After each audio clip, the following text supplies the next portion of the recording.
responsibility to achieve this outcome as much as it's your responsibility, even if you're the one who's actually doing it. Right? And so leaders are the ones that they take their responsibility, they're accountable in the same way that other people are, but they do it in such a way that enables others, and that's how they build capacity, right, is by enabling others. Okay?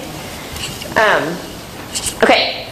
So then how does organizing work? Okay, so the first practice is leadership development, which I'll talk a little bit more about how that works. Right? You take leaders, you build community around those leaders, right? And then from that community, you draw resources or new sources of power to make the difference that you want.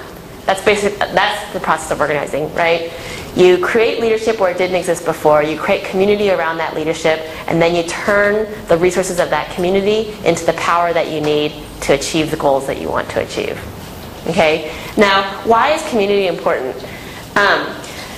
So I tell the story where there's Alexis de Tocqueville was a Frenchman who came over to the United States in the 1830s, and that's when American democracy was relatively young. And the question that he was asking was, what makes American democracy work?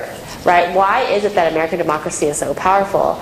And what he found was the reason that American democracy works is because those crazy Americans are always working with each other to do stuff. These Americans, they get together to bowl, they get together to read the newspaper, they get together to garden, they get together to do everything. And it's by that process of joining that Americans discover resources that they didn't have before, and that becomes the basis of making democracy work. Okay, so what does that mean? What he was saying is that when people come together, when people work collectively as opposed to working individually, that process of working collectively, it's fundamentally transformational. Right? That process is fundamentally transformational because by working collectively, people discover